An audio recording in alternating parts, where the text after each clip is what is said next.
Hello बच्चों, welcome to my channel study hard. आज हम लोग करने जा रहे हैं केंद्रीय विद्यालय का हाफ ईयरली का पेपर, जो कि आपका क्लास 7 का मैथ्स। ठीक है, तो ये 2024 का ही पेपर है, तो इसको सॉल्व करते हैं। इसमें आपका 4 सेक्शंस रहेंगे। पहले आपका 15 क्वेश्चंस में आपका 15 MCQ क्वेश्चंस रहेगा।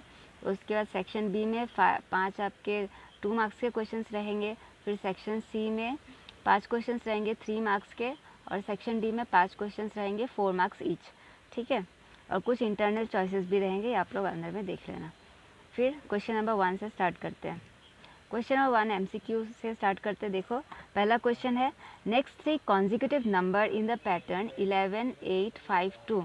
तो देखो ये नंबर, देखो ये हमें कैसे पता चलेगा कि नेक्स्ट 3 नंबर्स क्या होगा। देखो 11 से 8 कैसे हुआ, कैसे कितना का हम लोग को डिफरेंस पता करना पड़ेगा। फिर 8 से 5 हो रहा है, डिक्रीज़ हो रहा है, तो ये कितना करके डिक्रीज़ हो रहा है। तो हम लोग सपोज़ 11 से पहले 8 माइनस कर लो। 11 से जब हम लोग 8 माइनस करेंगे तो हमारा आएगा आपका 11 माइनस 8 कितना होगा, 3, है ना। तो इसी तरह से अगर मैं 8 में से 3 माइनस करूँ, 8 माइनस 3 होगा 5। तो इससे समझ में आ रहा है कि ये 3 करके माइनस होते हुए आ रहा है ना। तो ये 3 माइनस करके 8 आया, फिर 3 माइनस, तो देखो 2 आया। 2 में अगर हम लोग -3 करेंगे तो कितना आएगा, देखो 2 माइनस 3, है ना। ये इंटीजर्स का सम है, तो ये आपका पॉजिटिव इंटीजर है, ये नेगेटिव है, तो इसमें से इसको माइनस करना होगा। 3 में से 2 जाएगा तो बचेगा 1, और साइन किस बड़े वाले का साइन बैठता है 3, यहाँ पे -1 आएगा, है ना। फिर -1 आया पहला नंबर। फिर -1 में से फिर हम लोग -3 करेंगे, तो ये दोनों ही नेगेटिव इंटीजर्स हो गए, है ना। तो दोनों नेगेटिव इंटीजर्स होने के कारण क्या करेंगे, दोनों को प्लस करेंगे। 3 और 1 प्लस करने से 4, और दोनों ही नेगेटिव है, तो दोनों का साइन यहाँ पे माइनस बैठेगा। तो मतलब इसके बाद वाला नंबर -1 होगा, फिर -4 होगा। उसके बाद फिर -4 में से फिर हम लोग -3 करेंगे, तो फिर दोनों ही नेगेटिव है, तो हमारा आंसर क्या होगा, दोनों नेगेटिव इंटीजर्स होने से हम दोनों को प्लस करते हैं। 4 और 3 प्लस करने से कितना आएगा, 7, और दोनों का साइन जो है माइनस, वो यहाँ पे आ जाएगा। इस तरह से -7 आएगा। इसका मतलब कौन सा ऑप्शन सही है आपका, ऑप्शन नंबर डी जो है ना, वो सही है। फिर क्वेश्चन नंबर 2 है, identity element of addition. Addition का आइडेंटिटी एलिमेंट क्या होता है, 0 होता है, क्योंकि आइडेंटिटी एलिमेशन क्या था, जिसमें था कि अगर आप 2 नंबर्स को प्लस करो तो किन 2 नंबर्स को प्लस करने से आपका आंसर क्या आना पड़ेगा, 0 आना पड़ेगा। वैसे एग्जाम में आपका क्या है कि मल्टीप्लिकेटिव आइडेंटिटी भी पूछा जा सकता है। अगर आपका मल्टीप्लिकेटिव आइडेंटिटी पूछेंगे तब आपको यहाँ पे आंसर 1 आएगा। ठीक है, तो इस क्वेश्चन के लिए तो आपका आंसर, अगर एडिटिव आइडेंटिटी पूछा है ना, इसके लिए इसका आंसर 0 होगा। देखो, द वैल्यू ऑफ 153.7 इंटू 10। जब हम लोग किसी भी डेसिमल नंबर को अगर किसी 10, 100, 1000 इन सब से नंबर से मल्टीप्लाई करते हैं, तब जो ये डेसिमल होता है ना, जैसे कि ये 153.7 है ना, ये डेसिमल 10 से किया था ना। देखो एक नंबर के बाद 1 है, तो मतलब ये एक डिजिट आगे चला जाएगा ये डेसिमल। ठीक है, तो इसका मतलब क्या हो जाएगा, डेसिमल इसके आगे आ जाएगा, तो डेसिमल यहाँ आएगा, पॉइंट इधर आ जाएगा। इसका मतलब हमारा आंसर क्या होगा, 1537। ठीक है, अगर वही इन केस अगर आपका एग्जाम में डिवीजन आ गया, सपोज ऐसे रहता 1537 डिवाइडेड बाय सपोज 10 होता, तब ये डेसिमल राइट की ओर नहीं जाएगा, तब ये इधर की ओर आ जाता। हमारा आंसर तब हो जाएगा 15.37। ठीक है, आशा करती हूँ आप लोग को समझ में आया होगा। अगर चैनल अच्छा लगा है तो आप लोग सब्सक्राइब करो। ऐसे ही बहुत सारे हाफ ईयरली के पेपर और सैम्पल पेपर्स मैं इसमें अपलोड करने वाली हूँ। ठीक है, क्वेश्चन नंबर 4 देखते हैं। क्वेश्चन नंबर 4 देखो, द पिक्चर इंटरप्रेट्स। इनमें से ये जो कुछ इक्वेशंस दिए गए हैं, इनमें से कौन सा पिक्चर सही है, इन सब कौन सा मतलब इसमें सही दिखा रहा है। ठीक है, यहाँ पे देखो एक बॉक्स है जिसमें 9 स्क्वायर्स है और 2 स्क्वायर में शेडेड पोर्शन है। यहाँ पे भी है, यहाँ पे भी है, और इक्वल्स टू ये सारे 2 प्लस होके यहाँ पे कितने आ गए हैं, 6 हो गया, और ये 9 ही है। तो इसका मतलब देखो 1, 2, 3 यहाँ पे ये वाला होगा, और 2/9 देखो यहाँ पे 2/9 है, और इक्वल्स टू 6/9 ये हमारा सेटिस्फाई कर रहा है, और ये सारे सेटिस्फाई नहीं कर रहे। ठीक है, तो हमारा ऑप्शन नंबर ए जो है ना, वो करेक्ट आंसर है। Next, the mode of given set of numbers. ये जो भी सेट ऑफ नंबर्स दिया गया उसका मोड क्या होगा। पहले तो ये आपको पता होना पड़ेगा कि मोड किसे कहते हैं। जब भी हमें कोई भी डाटा दिया रहेगा, उसको उसमें जो भी नंबर आपका सबसे ज़्यादा बार आएगा, है ना। इसमें देखो जो 2 है ना, वो बहुत मल्टीपल टाइम्स आया हुआ है, सबसे ज़्यादा टाइम्स 2 ही आया है। 2 इधर है, यहाँ है 4 टाइम्स 2 ही आया है। जो भी नंबर, जो भी डाटा सबसे ज़्यादा टाइम्स आएगा वही उस डाटा का मोड होगा, ठीक है। तो यहाँ पे ऑप्शन नंबर कौन सा करेक्ट होगा? ऑप्शन नंबर बी जो है ना वो करेक्ट आंसर होगा।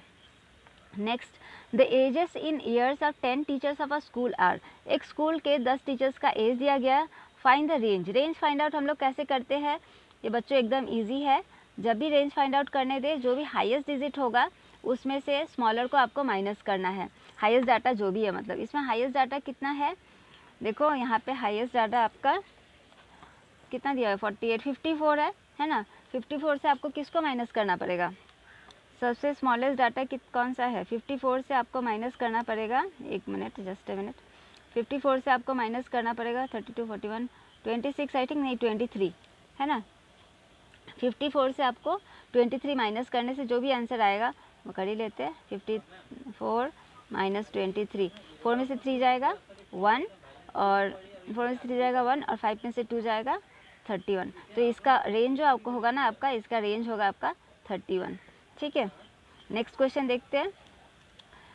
What is a simple equation for the statement the sum of the 3 times x and 10 is 13। देखो 3 टाइम्स ऑफ x, सब पहले तो x है ना, और x का 3 टाइम्स बोला है, तो x का 3 टाइम्स क्या होगा? 3x। फिर द सम ऑफ 3 टाइम्स, इसके साथ क्या सम करना है? 10 को सम करना है ना। 3 times of x and 10 is 13, ठीक है। इस तरह से ये क्वेश्चन ऑप्शन नंबर ए आपका सही होगा। Next question, the solution of the equation y plus 4 equals to, देखो suppose y plus 4 equals to 4 है। जब हमें y का फाइंड आउट करना है तो y को हम लोग लेफ्ट हैंड साइड में रहने देंगे, इस 4 को इस साइड ले आएंगे। जब भी कोई नंबर इक्वल्स टू को क्रॉस करता है तो उसका जो साइन होता है ना वो चेंज हो जाता है। ये 4 हम लोग ऑलरेडी यहाँ पे लिखते हैं, और ये जो प्लस 4 था जब इधर जाएगा ये -4 हो जाएगा।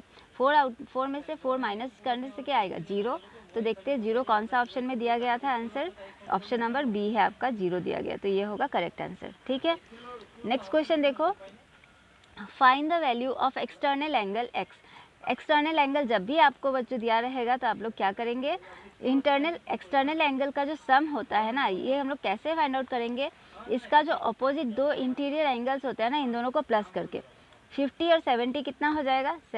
प्लस करने से 50 और 70 0, 7, 8, 9, 10, 11, 12, 120, मतलब इसका मेजरमेंट आपका 120 होगा, ठीक है। इस तरह से हो जाएगा। नेक्स्ट क्वेश्चन देखो, if the supplement of an angle is 100 degree then the angle will be. तो दूसरा एंगल क्या होगा? मतलब एक सप्लीमेंट है, सप्लीमेंट का मतलब क्या होता है?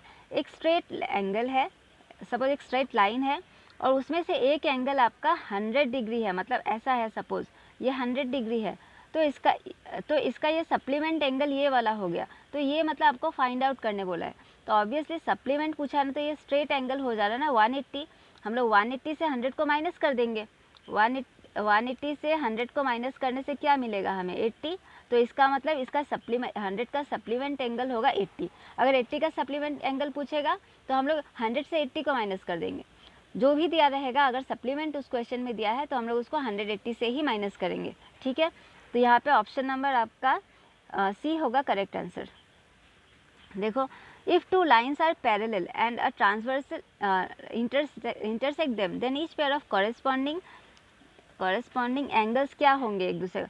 सपोज यहाँ पे बताया है कि सपोज 2 लाइन्स है जो कि पैरेलल है, और एक लाइन ऐसे मतलब इसको ट्रांसवर्सल लाइन यहाँ से हम लोग डाल देते हैं। तो देखो, तो ईच पेयर ऑफ ये दोनों सपोज कॉरेस्पॉन्डिंग एंगल्स है ना, ये दोनों क्या होंगे पूछा है? ये दोनों ऑब्वियसली इक्वल होंगे, तो यहाँ पे ऑप्शन नंबर सी होगा correct answer. What is the longest side of a right angle. Longest side और राइट एंगल का हाइपोटेन्यूज होता है। जैसे ये देखो राइट एंगल है, ये होता है ना, इसको हाइपोटेन्यूज कहते हैं। ये मतलब ये होता है, लॉन्गेस्ट साइड होता है, ठीक है।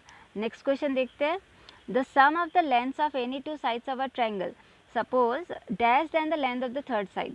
सपोज एक ट्रायंगल है, कोई भी ट्रायंगल मान लो, जैसे कोई भी ट्रायंगल है, हाँ, इन दोनों एंगल्स साइड्स को जब हम लोग प्लस करेंगे ना, वो हमेशा थर्ड साइड से मतलब ग्रेटर देन होगा, ठीक है। सपोज ये 3 है, ये 2 है, और ये आपका तब क्या होना पड़ेगा? 9 होना पड़ेगा सपोज, ठीक है। 7 हो सकता है, 3 और 2 प्लस करने से, नहीं सॉरी 7 नहीं होगा, यहाँ पे आपका कम नंबर देना पड़ेगा, 4 देना पड़ेगा।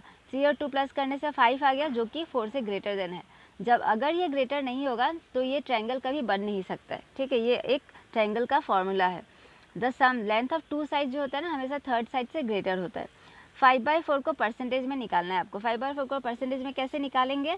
5/4 को आपको क्या करना पड़ेगा, 100 से आपको मल्टीप्लाई कर देना होगा।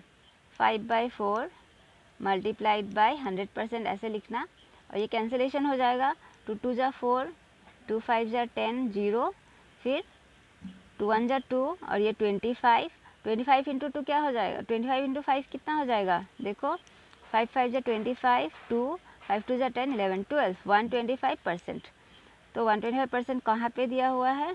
ऑप्शन नंबर सी हमारा करेक्ट आंसर होगा। फिर क्वेश्चन नंबर 15 देखते हैं। Percentages are numerators of fractions with denominator. Percentage जब भी हम लोग लिखते हैं, मान लो सपोज 2% है, तो इसका मतलब क्या है? इसका मतलब ये है कि हम लोग लिख रहे हैं 2/100। ये है न्यूमरेटर, ये है डिनोमिनेटर। डिनोमिनेटर में क्या आ रहा है? 100 आ रहा है ना, तो इसलिए हमेशा 100 से ही होता है परसेंटेज, इसीलिए ऑप्शन नंबर बी जो होगा वो करेक्ट आंसर होगा। ठीक है, अब हम लोग स्टार्ट करते हैं सेक्शन बी। सेक्शन बी से बच्चों यहाँ पे मैंने एक छोटा सा PDF बनाया हुआ है। इसका सारा आंसर्स इस क्वेश्चन पेपर के नीचे सॉल्व करके एक साथ पिनअप किया हुआ है। ठीक है, यहाँ तक आपका क्वेश्चन पेपर 30 क्वेश्चन है, ये ख़त्म हो गया। ये दूसरा PDF बना के यहाँ पे पिनअप किया हुआ है। देखो यहाँ से सेक्शन बी का आंसर स्टार्ट होता है। देखो सेक्शन बी का 16 क्वेश्चन नंबर था, Meeta saves 4000 from her salary, if this is 10% of her salary, what is her salary. मतलब मीता का जो सैलरी है वो 4000 है, अगर वो उसमें से हर महीना 10% जो है ना वो मतलब सेव करती है, तो उसका सैलरी कितना है? नहीं, मीता सेव्स इतना, ये 10% जो है ना उसका सैलरी नहीं है, वो इतना सेविंग्स ही है, और उसको परसेंटेज में वो 10% दिखाते हैं यहाँ पे। ठीक है, तो फिर हम लोग ये किस टाइप का सम है, हमें सैलरी निकालना है, तो हम लोग सैलरी को x ले लेंगे, लेट द सैलरी भी x। 10%, तो कितना क्या हो जाएगा? 10% ऑफ x दिया हुआ है, मतलब है ना 10% ऑफ x, उसका फुल सैलरी का 10% कितना था? 4000। तो यहाँ पे 4000 हम लोग लिख देंगे। 10% ऑफ x, 10% के बदले हम लोग नीचे 100 बिठा देंगे, है ना, ऑफ x ऐसे लिखेंगे। उसके बाद देखो ऑफ x के वजह से हम लोग इसको अब मल्टीप्लाई कर लेंगे। सॉरी, एक मिनट, यहाँ चला गया। देखो यहाँ पे देखो 10% ऑफ x, ये 10 इसके साथ इंटू हो जाएगा, यहाँ पे 10x हो जाएगा। 10x, ये 100 एज इट इज़ यहाँ पे बिठा देंगे, इक्वल्स टू 400। देखो यहाँ पे जो 100 है, हम लोग x का वैल्यू फाइंड आउट करना है ना, इसलिए एक एक नंबर्स को इधर लेके आना पड़ेगा, वेरिएबल को अकेले करना पड़ेगा। ये 100 जब इक्वल्स टू के इधर में जाएगा, यहाँ पे 100 इस 10x के साथ क्या है? डिवाइड है, तो 100 जब इधर जाएगा इक्वल्स टू के इधर, तो 4000 के साथ ना वो मल्टीप्लाई हो जाएगा। ठीक है, 4000 के साथ वो मल्टीप्लाई हो जाएगा। उसके बाद 10x इक्वल्स टू हो जाएगा आपका, एक मिनट मैं यहाँ पर करके दिखा देती हूँ। 10x ये इधर जाएगा तो क्या हो जाएगा? 10x इक्वल्स टू 4000 इंटू 100 हो जाएगा। ठीक है, और फिर x इक्वल्स टू क्या हो जाएगा? ये 10 फिर से नीचे आ जाएगा, क्योंकि इन दोनों के जो कोई साइन नहीं है, मतलब क्या है, इसके साथ वो मल्टीप्लाई है। ऐसे करके 4000 इंटू 100 बाई 10 हो जाएगा। ठीक है, और यहाँ पे कैंसिलेशन, ये दोनों कैंसिलेशन हो जाएगा, तो इसका सैलरी कितना आ रहा है? 4000। अगर हम लोग मल्टीप्लाई करेंगे तो 4000, ये रहा उसका सैलरी आ रहा है। ठीक है, नेक्स्ट क्वेश्चन देखते हैं। यहाँ पे थोड़ा सा अलग मेथड से किया हुआ था। यहाँ पे क्या किया है कि इन दोनों जीरोस को ना कैंसिल कर दिया, ऐसे भी कर सकते हो। तो बस बच गया x/10, फिर इस x के साथ ये 10 क्या है? डिवाइड है, तो ये 10 इसके साथ जाके 4000 के साथ मल्टीप्लाई हो गया है ना। तो इस तरह से डायरेक्टली आंसर, ये ज़्यादा सिंपल रहेगा, आप लोग इस तरह से ही करना। नेक्स्ट क्वेश्चन देखते हैं, क्वेश्चन नंबर, अच्छा इसमें और था आपका, Arun brought a car for ₹3,50,000 में एक कार लेके आया। नेक्स्ट ईयर उस कार का प्राइस 3,70,000 हो गया, मतलब इंक्रीज़ हो गया। तो what was the percentage increase? तो कितना परसेंटेज इंक्रीज़ हुआ? देखो हम लोग लिखेंगे इनिशियल प्राइस पहले लिखेंगे, मतलब जो प्राइस था, फाइनल प्राइस जो बाद में क्या हो गया, फिर हमेशा हम लोग उसका डिफरेंस निकालना होता है कि कितना परसेंट इंक्रीज़ हुआ या डिक्रीज़ हुआ। निकालने के लिए दोनों ही अगर निकालने देंगे तो हम लोग हमेशा माइनस ही करेंगे। यहाँ पे इंक्रीज परसेंट निकालने दिया था तो माइनस किया, तो हमारा आया आपका 20,000 रुपीज़ इंक्रीज़ हुआ है। और इंक्रीज परसेंटेज सपोज ऐसे निकालेंगे, परसेंटेज इंक्रीज इक्वल्स टू, ये फॉर्मूला है। फॉर्मूला क्या होता है, जितना परसेंट आपका इंक्रीज़ हुआ मतलब माइनस करके आपका जितना भी आया वो हम लोग लिखेंगे ऊपर। देखो 2000 लिखा है ना, जितना भी इंक्रीज इन अमाउंट, कितना अमाउंट इंक्रीज़ हुआ था ये हम लोग लिखेंगे ऊपर। किससे डिवाइड करेंगे, जो एकदम पहला वाला प्राइस था वो आएगा, इनिशियल प्राइस स्टार्टिंग प्राइस जो था इंक्रीज़ होने से पहले वो लिखेंगे नीचे, मल्टीप्लाइड बाय 100। सपोज़ अगर यहाँ पे डिक्रीज़ हो रहा था तो हम लोग यहाँ पे डिक्रीज़ अमाउंट लिखते, कितना कम गया वो यहाँ पे लिखते, और यहाँ पे इनिशियल प्राइस ही रहेगा, जो पहले वाला प्राइस रहेगा ना वो ही रहेगा। तो इस तरह से हम लोग इसको सॉल्व कर देंगे, इसको सॉल्व करेंगे। देखो इसको सॉल्व कर लेते हैं। देखो कि पहले तो हम लोग जीरोस कैंसिल कर लो, यहाँ पे 2 जीरो है, यहाँ पे 0 कैंसिल हो जाएगा, फिर ये 2 जीरो इसके साथ कैंसिल हो जाएगा, है ना। उसके बाद देखो 35/20 आ गया, इसको हम लोग कैंसिल कैसे करेंगे, दोनों 5 से जाएगा, 5 7 जा 35, 5 4 जा 20, है ना। और इसके बाद ऐसे भी आप लिख दे सकते थे, मगर इसको 4/7 मतलब 1 मिनट, कुछ तो यहाँ पे मिसिंग हो रहा है, 1 मिनट रुक जाओ, फिर से कैंसिल करते, ये 1 2 ये दोनों कैंसिल हो गया, फिर ये कैंसिल हो गया, 2 0 कैंसिल, 200/35 आ रहा है, ठीक है, 200/35 आ रहा है। इसको अब डिवाइड कर लेते हैं, 200 को 35 से, 35 5 जा आपका होता है 175, माइनस करने से कितना आएगा हमारा, माइनस करने से हमारा आ जाएगा 25, और उसके बाद तो अब कोई नंबर नहीं है उतरने के लिए, तो हम लोग इसको कैसे लिखेंगे, देखो बहुत इजी होता है। ये हमारा रियल आंसर है, 5 यहाँ लिखेंगे, ये 25 जो नीचे रिमाइंडर आएगा ये ऊपर चला गया, और ये 35 नीचे। अब देखो 35 नीचे, अब ये भी 25 और 35 तो दोनों क्या से कटेंगे, ये 5 होल नंबर था, ये 5 से कटेगा, 5 5 जो 25, 5 7 जा आ गया ना, 5 5 7, ये रहा आपका आंसर। ठीक है, आशा करते हो आप लोग को समझ में आ रहा होगा अच्छे से। फिर नेक्स्ट क्वेश्चन देखते हैं। देखो, a certain freezing process requires that room temperature be lowered from 40 degree Celsius at the rate 5 degree Celsius every hour। किसी फैक्ट्री में कहीं भी कुछ फ्रीजिंग प्रोसेस है जिसमें क्या होता है, पर आवर 40 डिग्री सेल्सियस किसी चीज़ का मतलब मेजरमेंट था, वो पर आवर 5 डिग्री सेल्सियस करके वो कमते जा रहा है। ठीक है, वो मतलब उनका कुछ रूल ही है, मशीन का कुछ रूल है कि ऐसे 5 डिग्री सेल्सियस करके कमते रहेगा। फिर क्वेश्चन क्या पूछा गया है, what will be the room temperature 10 hours after the process begin. तो अगर 10 घंटे तक अगर इस तरह से 5 डिग्री करके अगर ये कमते रहेगा, है ना, तो फिर कितना उस रूम का टेम्परेचर कितना रहेगा, 10 घंटे बाद उस रूम का टेम्परेचर 5 डिग्री सेल्सियस कर कमते कमते, तो 10 घंटे बाद उस रूम का टेम्परेचर कितना रहेगा। तो हम लोग इसमें सबसे पहले क्या लिखेंगे, यहाँ पे लेट द लोअर टेम्परेचर, वो जो टेम्परेचर कम रहा है ना उसको हम लोग मान लेते हैं सपोज माइनस मान लेते हैं, क्योंकि वो कम रहा है ना तो माइनस मानेंगे। सबसे पहला इनिशियल टेम्परेचर कितना था स्टार्टिंग में, 40 डिग्री सेल्सियस, वो लिख लेना है। Change in temperature per hour change in temperature कितना हो रहा है, लोअर हो रहा है ना, इसलिए लिखेंगे -5 डिग्री सेल्सियस। ठीक है, तो 10 घंटे में कितना कम जाएगा, तो 1 घंटे में -5 है, तो 10 घंटे में 10 इंटू -5 हो जाएगा ऑब्वियसली, 10 5 जा 50, मतलब 10 घंटे में -50 डिग्री सेल्सियस कम जाएगा। ठीक है, तो देखो कितने से कमेगा, वो पहले तो कितना डिग्री था, 40 डिग्री था। देखो द फाइनल रूम टेम्परेचर हम लोग क्या करेंगे, 40 में से माइनस कर देंगे कितना, सॉरी 40 में से हम लोग प्लस कर देंगे कितना, -50। इस तरह से 40 में से आपको प्लस कर देना होगा -50। प्लस करने से भी क्या होगा, देखो यहाँ पे प्लस माइनस माइनस का साइन आ जाएगा, -50। अब देखो एक पॉजिटिव है एक नेगेटिव है, तो क्या करेंगे, इसमें से ये माइनस हो जाएगा, 50 में से 40 गया 10 और साइन बैठेगा -50 का। ठीक है, तो इसका मतलब 10 घंटे बाद उस रूम का टेम्परेचर -5 डिग्री सेल्सियस करके कमते कमते हो जाएगा -10 डिग्री सेल्सियस। ठीक है, होप आप लोग को समझ में आ रहा होगा। अगर कुछ भी डाउट रहेगा तो आप लोग कमेंट बॉक्स में मुझे बता सकते हो। नेक्स्ट क्वेश्चन आपका है फाइंड द वैल्यू ऑफ, ठीक है, 2/5 मल्टीप्लाइड बाई 5/4। जब भी ऐसा फ्रैक्शन में मल्टीप्लिकेशन रहेगा आप लोग क्या करेंगे, 5 1/4 है ना, मिक्स फ्रैक्शन को पहले आपको नॉर्मल में इम्प्रॉपर या प्रॉपर फ्रैक्शन में चेंज कर लेना होता है, तो इसको पहले चेंज कर लेते हैं। देखो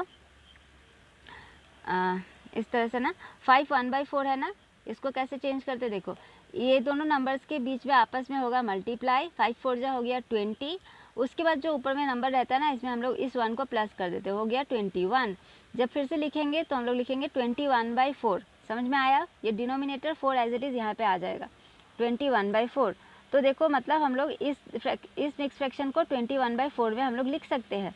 तो हम लोग जब इसको सॉल्व करेंगे कैसे होगा, मतलब देखो ऐसे, सॉरी 2/5 मल्टीप्लाइड बाय क्या लिख सकते थे 21/4। यहाँ पे कैंसिल करेंगे 2 1 जा 2, 2 2 जा 4, है ना। अब यहाँ पे कुछ कैंसिलेशन जाएगा नहीं, तो यहाँ हो जाएगा आपका 21/5 2 जा 10। ठीक है, फिर हम लोग 21/10 को हम लोग डिवाइड कर लेते हैं।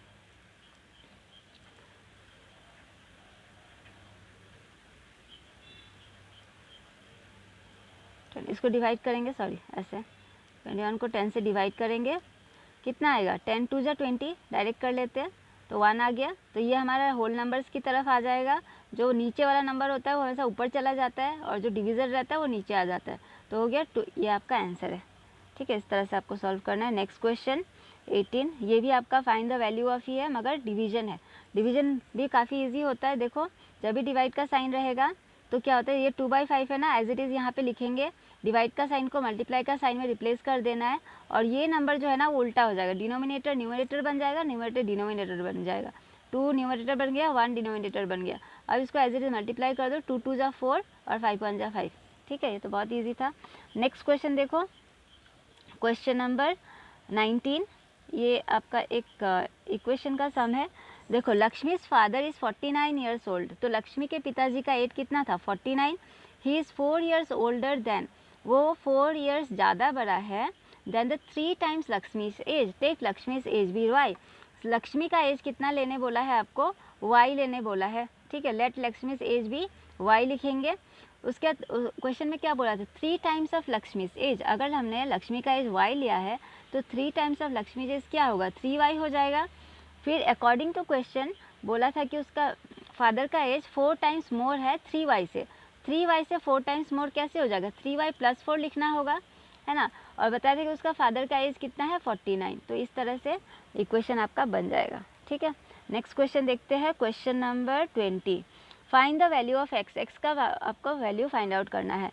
तो इस फिगर में आप लोग देखो, आप अच्छे से देख सकते हो कि ये दोनों जो है ना, ये दोनों पैरेलल लाइंस है ना, और ये दोनों भी पैरेलल लाइन से ट्रांसवर्सल है ना, इस पैरेलल लाइन के ऊपर, और ये दोनों पूरा कॉरेस्पॉन्डिंग एंगल्स है। तो इसमें एक्स का कुछ फाइंड आउट करना ही नहीं है। आप 100 को यहाँ बिठा देना होगा, 100 जितना एक्स है ना, एक्स भी उतना ही होगा। सीधा हम लोग लिखेंगे x = 100 degree Celsius because corresponding angles. ठीक है, अब सेक्शन सी स्टार्ट हो गया।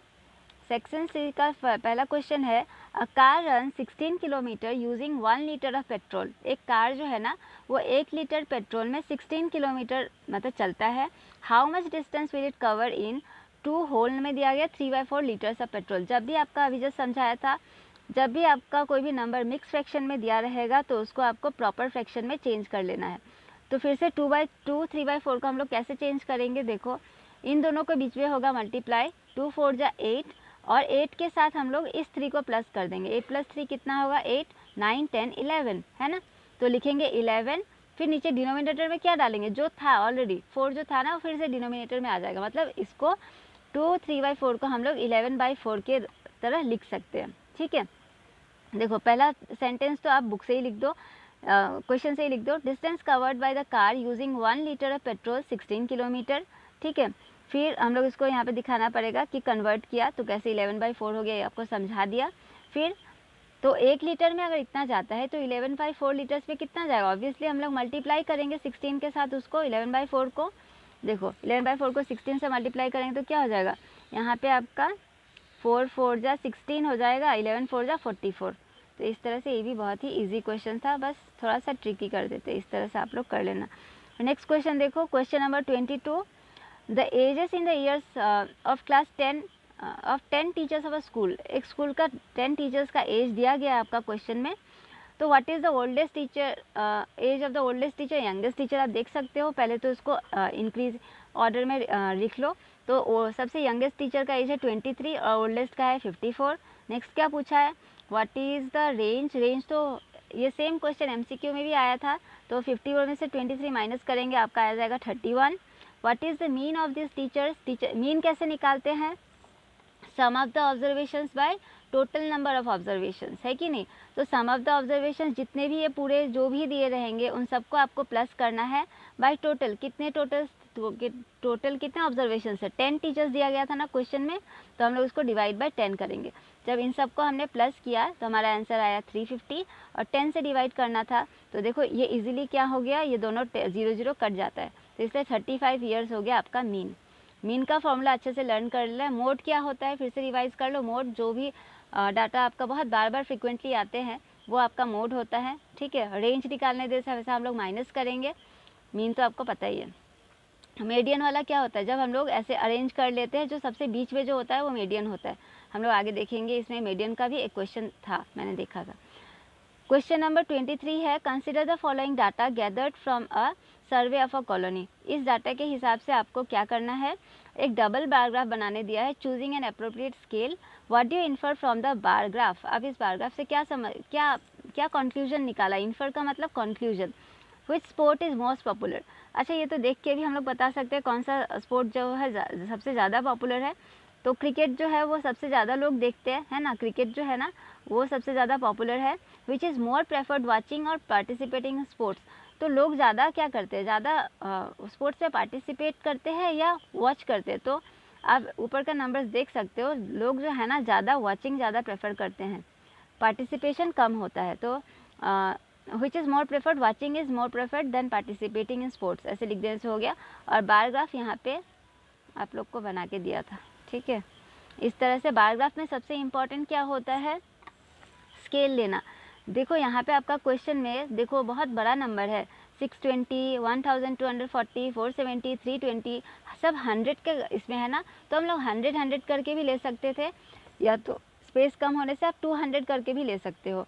यहाँ पे 200 करके एक स्केल लिया गया है, देखो 0 से 200 है ना, फिर 200 से 400, 200 कर करके जा रहा है। या फिर आप एग्ज़ाम में 100 करके भी ले सकते हो, ठीक है। 100, 200, यहाँ बीच में आपका 300 आएगा, ऐसे भी ले सकते हो। मगर आपको स्केल जब लिखोगे तो आपको वो अच्छे से लिखना पड़ेगा। यहाँ पे लिखा गया है 1 सेंटीमीटर इक्वल्स टू 200 पीपल। अगर आप 100 करके लिखोगे तो आपको लिखना होगा 1 सेंटीमीटर इक्वल्स टू 100 पीपल, ठीक है। तो इस तरह से बार ग्राफ बना देना। डबल बार ग्राफ बनाने दिया है तो इस तरह से बनाएंगे। तो ये बनाना बहुत ज़रूरी है। जो अनशेडेड पार्ट है वो वॉचिंग दिखा रहा है, कितने लोग देखते हैं, और जो शेडेड पार्ट है कितने लोग पार्टिसिपेट करते हैं वो दिखाया गया है, ठीक है। नेक्स्ट क्वेश्चन देखते हैं, क्वेश्चन नंबर 24।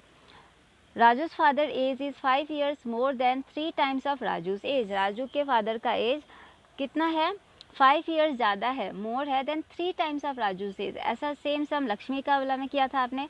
तो लेट राजू का एज आप ले लो x, ठीक है। तो उसका 3 times कितना हो जाएगा, 3x। तो फिर अकॉर्डिंग टू क्वेश्चन देखो 3x में कितना 3x में कितना ज़्यादा था, 5 years मोर, 3x + 5 आ जाएगा। और कितना था उसके पिता का एज, 44। तो ये हो गया इक्वेशन। हम लोग को x का निकालना है ना, क्या करेंगे, 3x इक्वल्स टू इस 5 को इधर ले जाएंगे, इधर 5 प्लस है तो इधर जाने से माइनस हो जाएगा। 44 - 5 कितना आ जाएगा आपका, 39, है ना। 3x इक्वल्स टू 39 हो जाएगा। तो 3x इक्वल्स टू 39। अब देखो यहाँ पे 3 के साथ x क्या है, मल्टीप्लाई है, तो 3 इधर जाएगा तो 39 के साथ हो जाएगा डिवाइड। मतलब x इक्वल्स टू 39/3। 3 1 जा 3, 3 1 जा 3, यहाँ पे 13। इसका मतलब राजू का एज कितना है, 13 ईयर्स है, ठीक है। नेक्स्ट क्वेश्चन देखते हैं, solve the following equation. 10p equals to 100। अच्छा, p का वैल्यू फाइंड आउट करना है, ये तो बहुत ही ईजी है। देखो 10 के साथ p क्या है, मल्टीप्लाई है, तो 10 इधर जाएगा तो 100 के साथ क्या हो जाएगा, डिवाइड हो जाएगा। तो ये 0 0 कैंसिल, p का वैल्यू निकल गया। नेक्स्ट देखो 3n + 7 इक्वल्स टू 25। तो यहाँ पे भी हम लोग क्या करेंगे, इस 7 को हम लोग इक्वल्स टू के इधर ले आएंगे। तो ये प्लस था, इधर आके माइनस हो गया। 25 से 7 गया 18, 3 तो उसका n इक्वल्स टू क्या हो जाएगा, 18/3, है ना। फिर 3 6 जा 18 कट जाएगा, तो n का वैल्यू आपका आ जाएगा 6, ठीक है। नेक्स्ट क्वेश्चन देखते हैं, 2p - 1 इक्वल्स टू 23। यहाँ भी p का वैल्यू फाइंड आउट करना है। तो ये 1 इधर चला जाएगा तो क्या हो जाएगा, इधर माइनस था, इधर आने से प्लस हो गया। 23 + 1 हो गया 24। 2 इसके साथ क्या था, मल्टीप्लाई, तो इधर इसके साथ आके हो गया डिवाइड करके जब हमारा आंसर आने से क्या आ जाएगा, 24 को 12, तो वैल्यू आ जाएगा 12, ठीक है। इस तरह से हम लोग निकाल लेंगे। ये सारा जो सॉल्व द इक्वेशंस बहुत ही ईजी होते हैं। बुक का जितना भी क्वेश्चंस होगा आप लोग सॉल्व कर देना, क्योंकि आप लोग का तो अलग क्वेश्चन भी तो आ सकता है ना, ज़रूरी नहीं है कि सेम ही क्वेश्चन पेपर आए। नेक्स्ट क्वेश्चन पेपर देखो, नेक्स्ट क्वेश्चन देखो, आई बाय अ टीवी फॉर ₹10,000, मतलब मैंने एक टीवी खरीदा 10,000 का और उसको बेच दिया प्रॉफिट में, उसको ऑब्वियसली ज़्यादा दाम में बेचा तब प्रॉफिट हुआ 20% का। तो how much money do I get, जब मैंने बेचा तो मुझे कितना पैसा मिला।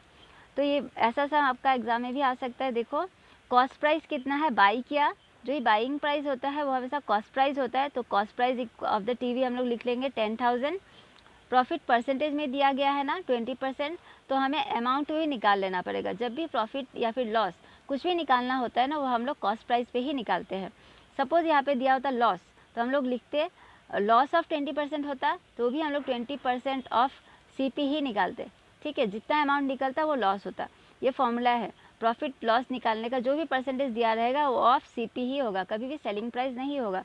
तो 20% ऑफ CP जब निकालेंगे, देखो यहाँ पे कैंसिलेशन हो जाएगा आपका, ये देखो 3 जीरोज़ ऐसे कट जा रहे हैं, है ना। फिर 20 × 10 क्या हो जाएगा, यहाँ पे तो 200 आ रहा है, कुछ गड़बड़ हो गया सर। 20% ऑफ CP, एक मिनट,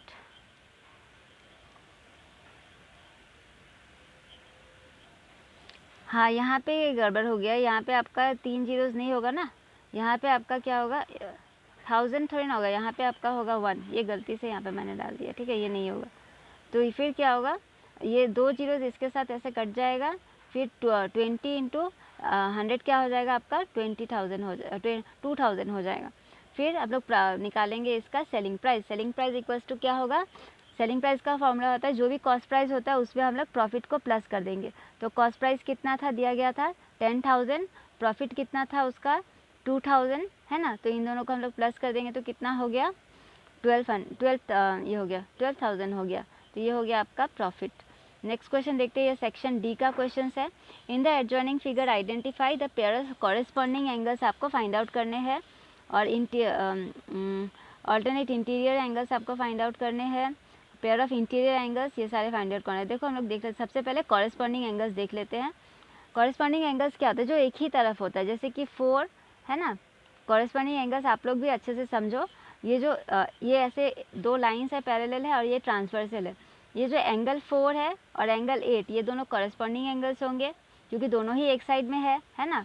फिर देखो ये 1 और 5 दोनों सेम साइड में दिखा रहा है ना, ऐसे ऐसे दोनों ही सेम साइड में है, तो ये दोनों कॉरेस्पॉन्डिंग एंगल्स है।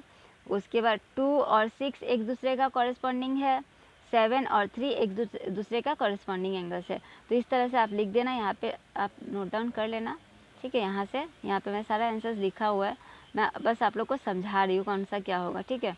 फिर नेक्स्ट क्वेश्चन क्या पूछा था, alternate interior angles. Alternate interior angles में क्या होगा, 2, देखो alternate interior angles, interior angles क्या है, इसमें तो 4 ही है ना, 2, 3, 5 और 8 होगा। ऑल्टरनेट उल्टा उल्टा साइड का, ऑल्टरनेट का मतलब क्या होता है उल्टा। 2 का ऑल्टरनेट एंगल्स क्या होगा 8 होगा, 3 का ऑल्टरनेट एंगल 3 का ऑल्टरनेट क्या होगा 5 होगा। यही 2 ऑल्टरनेट इंटीरियर एंगल्स थे। नेक्स्ट क्वेश्चन क्या पूछा गया है, the pair of interior angles on the same side of transversal.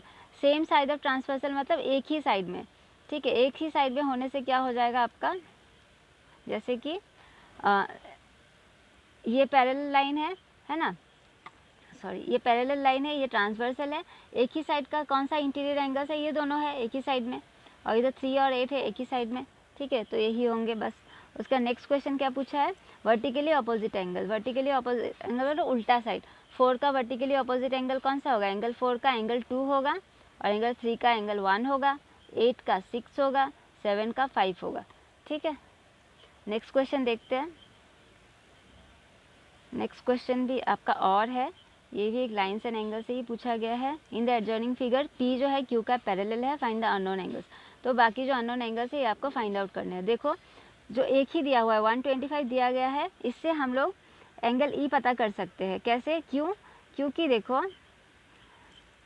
ये जो है ना ये पूरा स्ट्रेट लाइन है ना, और ये 125 है और ये स्ट्रेट लाइन है, तो क्या होगा ये पूरा 180 होगा। हम लोग 180 से अगर 125 को माइनस कर देंगे तो हमारा जो एंगल है ना ये एंगल ई है ना वो निकल जाएगा, माइनस करके कितना आया था 55, मतलब एंगल ई जो है ना ये 55 हो जाएगा। एंगल ई और एंगल एफ देखो क्या है, दोनों वर्टिकली अपोजिट एंगल है ना, तो एंगल एफ भी 55 हो गया। ठीक है, इस तरह से ये एंगल ये 55 निकल, इससे 125 का हेल्प लेके हमने ये निकाला एंगल ई। एंगल ई का हेल्प से हम लोग एंगल एफ को बोल सकते हैं कि ये 55 डिग्री है ना। उसके बाद देखते हैं फिर आगे कैसे किया है। एंगल ए और एंगल एफ जो है ना ये अल्टरनेट इंटीरियर एंगल्स है। देखो अच्छे से देखो, ये दो पैरेलल है ना। एक मिनट इसको थोड़ा नीचे कर देती हूँ।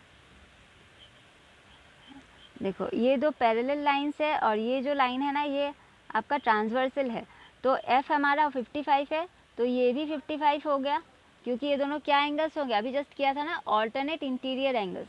ठीक है, अब देखो ये अगर 55 है तो ये भी 55 होगा, ये दोनों क्या है वर्टिकली ऑपोजिट एंगल्स। अगर ये आपका निकल जाएगा तो ये भी निकाल लोगे, क्यों, जैसे कि आप देखो अगर मान लो ये 55 था ना तो ये 55 हो गया, ये भी 55 हो गया। ये 55 होने से देखो ये स्ट्रेट लाइन है, ये अगर 55 है तो ये पूरा क्या होगा, ये पूरा 180 होगा। हम 180 में से 55 को माइनस करेंगे ना तो ये निकल जाएगा। देखो 10 में से 5 जाएगा, 5 इधर से 1 कैरी हो गया, ये हो गया 7, 7 में से 5 गया कितना हो गया 5 6 7 2 है ना, इधर 120 मतलब ये आपका 125 है। ठीक है, अगर एंगल डी 125 है तो बी भी 125 होगा, क्यों, क्योंकि ये दोनों वर्टिकली अपोजिट एंगल्स है ये दोनों, है ना। इस तरह से आप लिखने का पार्ट नीचे से देख लेना, अगर आप लोग को समझ में नहीं आया तो फिर भी कमेंट बॉक्स में आप लोग बता सकते हो। ठीक है, इस तरह से हम लोग इसे सॉल्व कर सकते हैं। नेक्स्ट क्वेश्चन देखो, question number 27। Distance travel by the taxi in 7 days में मंडे टू फ्राइडे संडे एक टैक्सी कितना डिस्टेंस कवर करता है यहाँ पे दिया गया है। मंडे को 182, इस तरह से कुछ डाटा दिए गए हैं। फाइंड द मीन कैसे निकालते थे, जस्ट थोड़ी देर पहले बताया था, sum of the observations divided by number of observations. ठीक है, तो कितने थे बताओ, सबको किसको किसको प्लस करना होगा। यहाँ पे 182 प्लस 106 प्लस 118 192 102 148 92, इन सबको जब हम लोग प्लस करेंगे तो कितना आएगा। देखो यहाँ पे क्या हुआ था, डिवाइडेड बाय 7, क्योंकि 7 दिन का था तो प्लस किया तो आया आपका 840। 840 को 7 से डिवाइड कर देने से आपका आ जाएगा 120। ठीक है, तो मतलब 120 हो गया मीन। नेक्स्ट क्वेश्चन क्या पूछा है, on how many days does the distance travel by the taxi is less than the mean. तो कितने दिन, मीन कितना था 120, कितने दिन वो टैक्सी 120 से कम चला। आंसर में कितना दिया गया है 5 डेज। 120 से कम कितने दिन चला, देखो यहाँ पे देख लेते हैं 120 से कम दिन कितने दिन चला, ये 1 2 3 4 5 दिन चला, ये तो ज़्यादा है, 5 दिन 120 मीन से कम चला। नेक्स्ट क्वेश्चन क्या था, find the median distance travel by the data given. Median हम लोग कैसे निकालते हैं, उसका बीच का, ये आप लोग को यहाँ पे दिखा देती हूँ। मीडियन निकालने के लिए क्या होता है, जो हम लोग पहले जो भी डाटा दिया रहता है ना, जैसे कि ये हमें डाटा दिया गया है ना, इसको हम लोग एक सीरियली हम लोग लिख लेंगे, असेंडिंग ऑर्डर में लिख लेंगे। ठीक है, तो इस तरह से असेंडिंग ऑर्डर में लिख लिया। ठीक है, सारा डाटा जो जितने दिन कवर किया था सारे किलोमीटर्स को लिख लिया। नंबर ऑफ़ ऑब्जर्वेशंस कितने हैं 7 है ना। तो हम लोग ये तो ऑड नंबर में है ना, ऑड नंबर में रहने से हम लोग इसको, अगर मान लो इवन नंबर में होता, हम लोग जो बीच में पूरा होता है ना उसको, मतलब बीच में जो नंबर आपका आता है ना वो, अगर आप लोग को कन्फ्यूजन होता है ऐसे निकालने में, आप काउंट कर लो। 7 ऑब्जर्वेशंस है ना, देखो इधर से हम लोग 3 काउंट कर लेते हैं, 1 2 3, इधर से 1 2 3। यहाँ पे मगर आप सेम आने से नहीं होगा ना, यहाँ पे हम लोग क्या करेंगे 7 में 1 प्लस कर देंगे, ये फॉर्मूला है। 7 में 1 प्लस करके कितना आएगा 8 डिवाइडेड बाय 2, ये आपका फॉर्मूला है। ठीक है, जितने भी ऑब्जर्वेशंस है 1 2 3 4 5 6 7 है ना। एक मिनट, आप लोग को थोड़ा सा गड़बड़ हो गया, अच्छे से थोड़ा बड़ा करके दिखाती हूँ। सपोज अगर आप 7 ऑब्जर्वेशंस है ना, आप लोग इसको ऐसे कर सकते हो, देखो 1 ऐसे 1 2 3 1 2, एक नंबर यहाँ पे मिसिंग लग रहा है मुझे, 1 2 3 4 6 7। ठीक है, तो इसको हम लोग नहीं निकाल पा रहे हैं ना, इसको हम लोग फॉर्मूला से करना पड़ेगा। कभी कभी क्या होता है, जैसे कि आप पीछे से 3 नंबर है, इधर से आए, बीच में जो नंबर रहेगा ना वो आपका रहता है मीडियन, मगर यहाँ पे मीडियन तो नहीं निकल रहा है। क्योंकि यहाँ पे 1 मिनट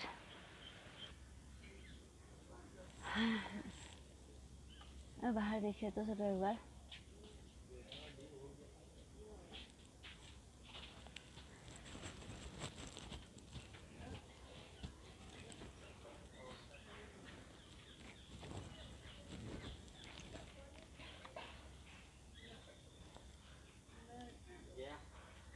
सबका